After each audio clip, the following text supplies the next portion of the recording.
Hello, it's Jill Lebofsky here, your Midlife Mojo coach, here with another Midlife Mojo Monday. How is everybody tonight? I hope you guys are doing great and you had a great weekend. I definitely did. And I'm excited to be here tonight. And as always, just to kind of share my tidbits and a little bit of insights and give you some natural solutions for all of those hot topics that are most important and on the hearts of the 40, the 50, and the 60-year-old woman. And, last week we talked a little bit about memory. Memory is an issue that definitely affects us starting, in our 40s, 50s, 60s. The hormones, as well as just the normal process of aging, can sort of start to affect our memory. But it's not an inevitable thing that we're going to lose it. It's kind of, if you don't use it, you will lose it.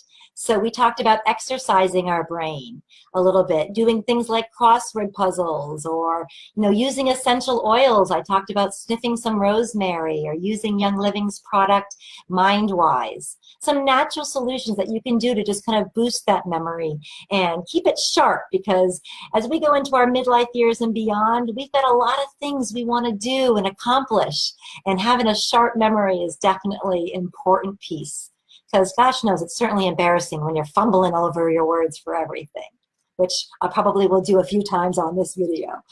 But anyways, so natural solutions are, a really important piece of what I like to teach. And for those of you who have not heard this yet, I am launching a new course in January of 2019 called Finding Your Midlife Mojo. And it's going to be amazing. I've got so much great things that I'm going to be packing in and sending you, and information to share to help you transform yourself during these years and find that mojo again. And these little Midlife Mojo Mondays are just little tastes of what you're going to get in the course. So I'm going to put the link at the end of this in the comments, and you can go ahead and check out what I'm offering for that. But for tonight, actually last night I was thinking about what do I want to talk about today, and I came up with a topic last night, and then this morning I was on Facebook and I read this article, and it just kind of sparked something in me, and I said, nope, this is what I'm going to talk about tonight. So we're going to talk about is nurturing your marriage when raising kids. Now, some of you, maybe your kids have already grown and flown and they're not in the house. Maybe some of you, are still in the throes of, everyday parenting. The kids are still living. Maybe some of you, the kids should have been flown, but they're still living at the house. But this is really specifically, this article I read sparked something in me about, trying to keep that spark in your marriage alive while you're raising kids. And I think it's a really, really important topic for the midlife woman to be thinking about. And it's never too late to start working on our marriages, because those kids are going to be leaving one day, and it's just going to be us. And we want to make sure, you want to know that you've got something strong, a strong bond still going long after the kids have left. I've been, asking myself this question, a lot lately. I got about 3.5 years before my kids are going out of the house, and my husband and I think we have done pretty good over the years of working on our marriage. But now with the kids going, I think we're going to be faced with that really inevitable when it's just the two of us, of question, did we really do enough to have the strong, bond once it's just the two of us looking at each other every single night, and we got to come up with things to talk about. So I'm hoping so. And but for a lot of couples, this is a really big issue. They really have lost their marriage because, over the years, just, raising kids. And there's the rise of something called gray divorce. I don't know if anybody's heard of that before, gray divorce. It's a term I hadn't heard of until recently, but it's that's specifically divorce among the 50 and up crowd. And it is on the rise, sadly enough. And, I really started to think about, again, like my 25-year relationship that I've got going on, and all of the things that we've gone through, and, all of the time and the energy being spent outside the relationship.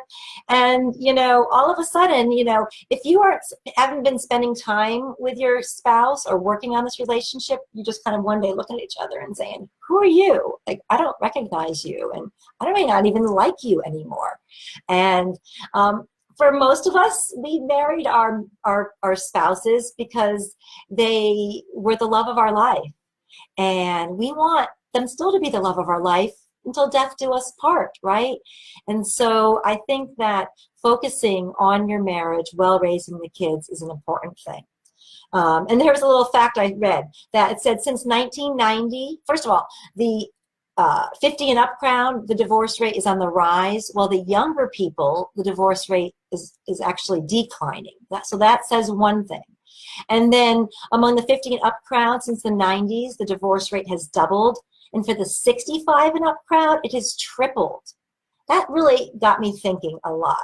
Like, what is it about, like, my generation and the generations before me, you know, the older generations before me, that, you know, that they're running into all this divorce all of a sudden? And I think it's because we've just been so taught to, you know, our role models, and then what we kind of put out there is just to give up your life for your kids.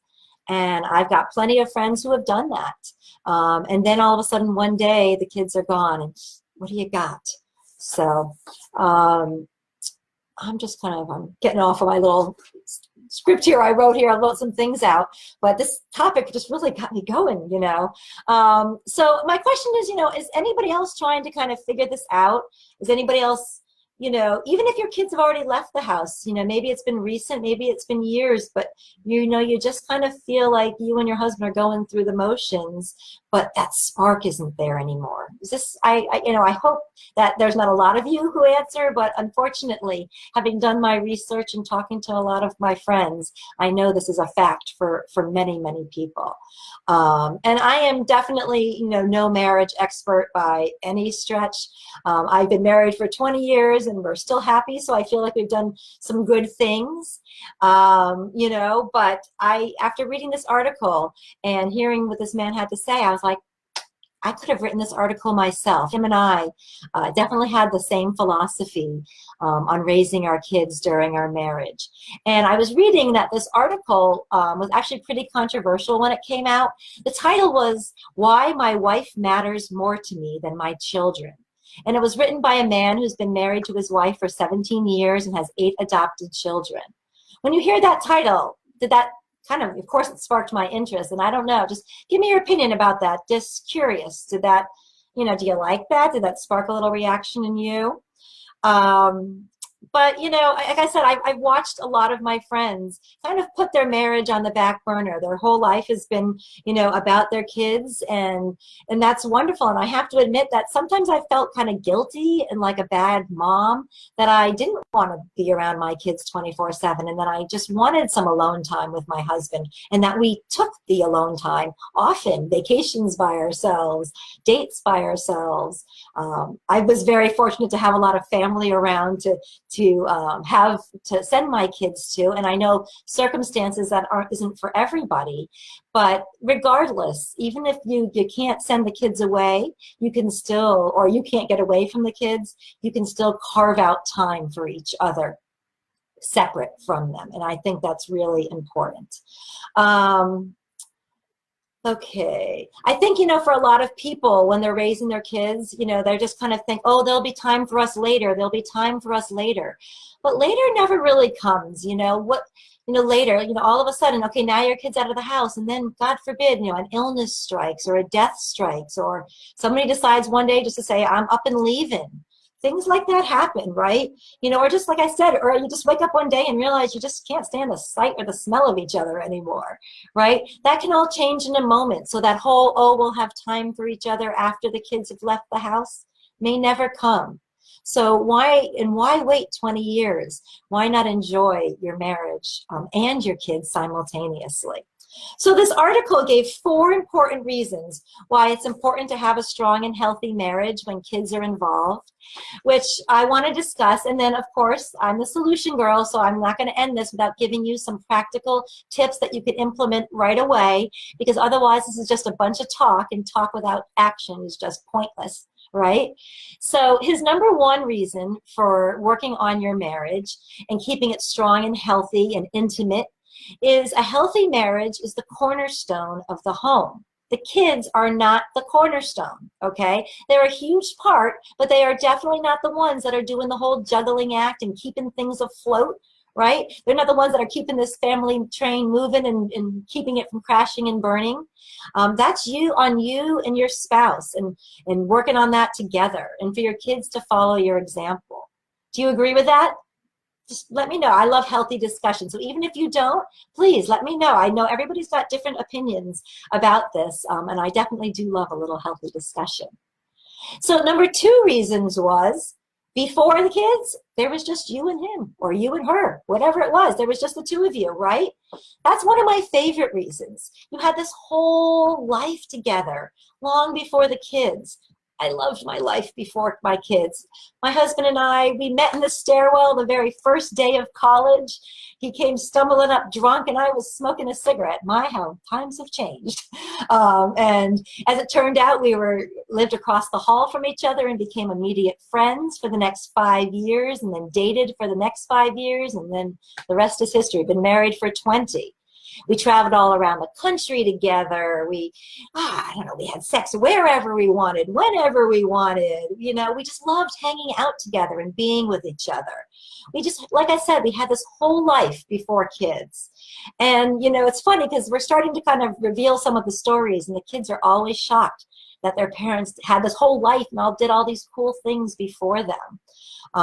You know, and I wouldn't change anything in the world for my kids. They've enriched my life and given me a whole other world of experiences. But you know, the kids, they're stuck with me, right? They're stuck with me. The marriage, that's no guarantee, right? One of us can get up and walk anytime. So that really needs extra, in my opinion, extra love and extra attention to it. Because again, you know, kids are forever, but your spouse, that's a choice every day you make to stay together.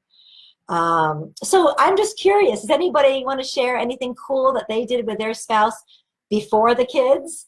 You know, something that you guys did together, or a fun memory, something to share that maybe some of us don't even know about you. That would be awesome. All right, so there was that us before them, and there's going to be us after them. And that's the number 3 reason why we want to work on our marriage. Because no matter how hard I fight it, these kids keep claiming they're leaving this house in the next couple of years. And the truth is, you know, once they do leave, they're welcome back to visit, but not so much to live. I mean, maybe for short periods of time, but I got plenty of friends and people I know who've got their 25, 30-year-old kids still living with them. And, you know, my kids' lease runs out at some point. That is, to me, isn't respecting even your marriage. You know, that again, you know, I understand, again, it goes back to circumstances. No judgment here. Obviously, there are circumstances that the kids need to live at home. But, you know, as soon as you can get them out of the house, do, so you and your husband can get back to the 2 of you. Kind of hard to have, you know, red hot sex in all the different rooms, in the kitchen, on the floor, anywhere you want, when you got some kids laying around, you know, your 25-year-olds. Definitely hard when you got those kids still at home, for sure.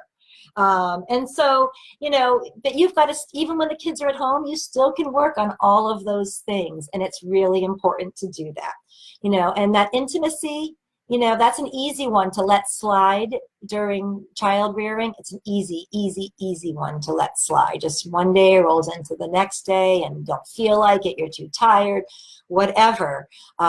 Please don't let that slack. If that's an area of your marriage that right now needs a little of attention, then give it that attention. Like I said, my husband and I, we've done a lot of things I think well, but having assessed our marriage lately, because, you know, my poor man, that's what I do.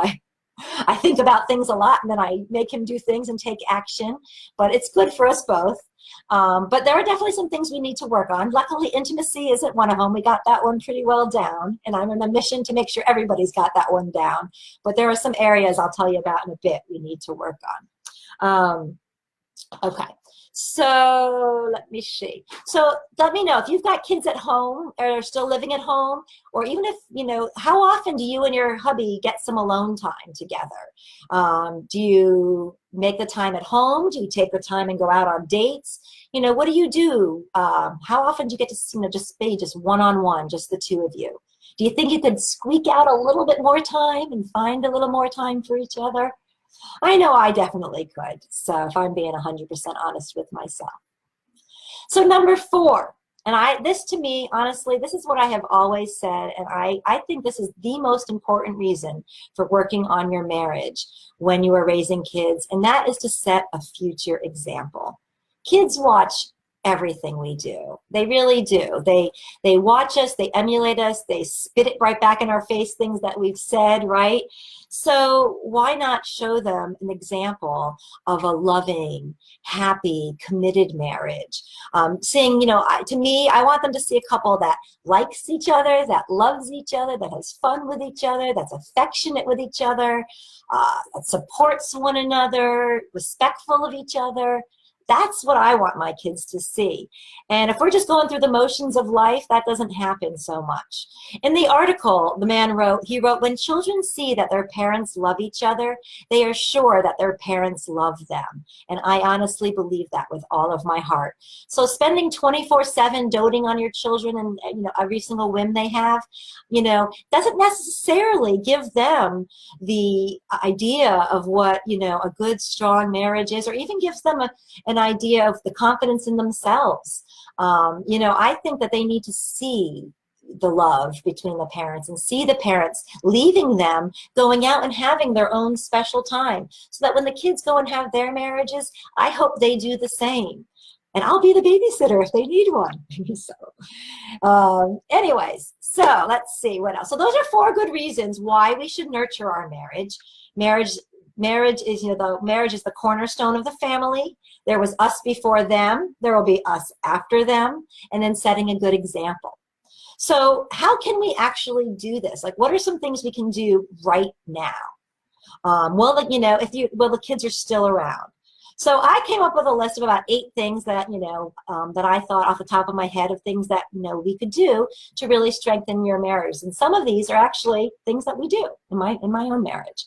But one, you can take out, if you're very, very busy people and, got running kids around and, volunteer work and going to the office and all that, just at the beginning of the month, take out your calendar and just look at the month and just mark off 2 days or 1 day, whatever you can afford, a time, but at least once a month, ideally 2 or 3 times a month, that are just time for the 2 of you guys.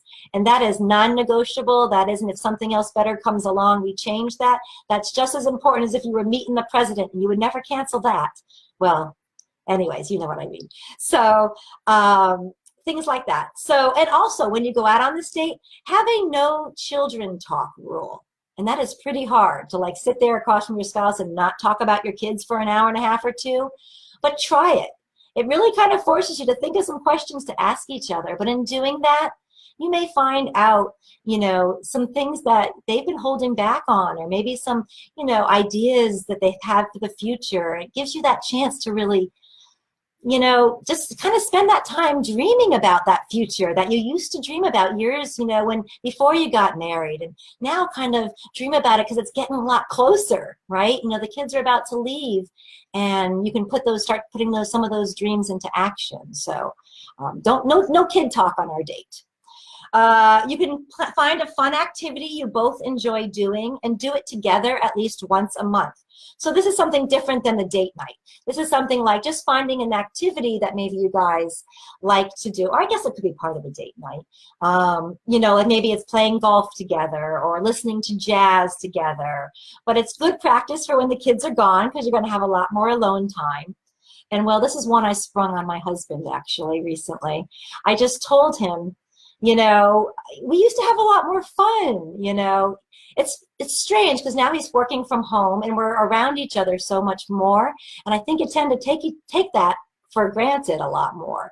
And so I don't feel like we're doing as many fun things as we used to outside the house. And my kids are older. They're in high school. They can fend for themselves. We can go out at least once a week and do something fun. So I talked to him about, we've got to do something. And he was a little wary about it. And he said, well, I'm not willing to commit to anything. Because if I say, yes, I'll do it. He goes, then the next thing I know, you'll sign us up for a country line dancing class and then tell me that I told you that I would go. So that was a kind of a clue to me. And he's not so far off. It sounds like something I might do. But that was a clue to me that, it can't always be, my fun might not be his fun. So finding an activity you both like to do together, that'll make it that you both will want to do it a lot more. All right, what else? You can create a couple's bucket list and put a time limit on it. So, like we just celebrated our 20th anniversary in March. So I was thinking it would be kind of fun to do like 25 things to do that we want to do together, before our 25th anniversary. Something like that, but some kind of couple's bucket list that you guys want to do. But put a time limit on it because that will make sure that you do it. And then there's something simple. I mean, this is just simple. You don't even have to leave the house. Just shut off the TV. Like send the kids to bed or the other end of the house. Shut off the TV. Get into bed and snuggle. I'm not talking like have sex or anything like that. No, nothing like that. But just shut off the lights, or maybe put a candle on, put your diffuser on, put some nice oils in there, and just snuggle, and have some pillow talk. I know, like me and my husband, we definitely have some of our best talks, when we're just laying in bed and it's just quiet time, so that's something special you can do as well. And then, beyond the pillow talk, you can also have some sex, okay? And I say commit to having it at least once a week. For some people, that would be once a week. Oh, my goodness. And for others, they're like, that's not enough. And some just fall somewhere in between. But in midlife, for a lot of us, we're not having enough sex. Our libidos are running low. The male libido's running low. It's dry down there. There's all this stuff going on. And our lives are just busy, and we're not having enough of it. And, sometimes you just got to make sex a conscious choice. Like, it doesn't always, have to be this swept up momentary in passion. Maybe it's, okay, it's Tuesday night and the kids are out and not really in the mood, but we got some time, so let's go. Because usually once you get going, the mood kind of kicks in, hopefully. And if it doesn't, I got an oil for that. So talk to me. That's a whole other midlife mojo. I think I might have done one about that already. But somebody once told me that the more you do it, the more you want it. And that is definitely true. So try that one. All right, what else can you do? You can sit down and just have a really nice conversation about how you both need to be loved. Now, it seems like a little woo-woo kind of conversation, but, usually, we give the love that we want to receive. Kind of, not necessarily the love that the person wants to receive. And it feels different for everybody. So, for some of us, maybe you're away for the weekend and, you come home and the whole house is spotless. Like, you just feel loved and respected. And gosh, you might even just want to jump his bones for just cleaning the house. And then it was the opposite way, and he was away for the weekend, and you spent the whole weekend cleaning the house, and he walked in. He might not even notice, or maybe he'll notice and maybe not acknowledge, or maybe a brief, oh, the house looks nice, honey. And you're hurt. And he doesn't even feel anything, and here you were trying to make this big grand gesture. So your love languages are off. That's basically what it is. Your love languages are off. So sitting down and finding out really what makes each other tick, what would make them feel loved, respected, wanted, desired, and do that.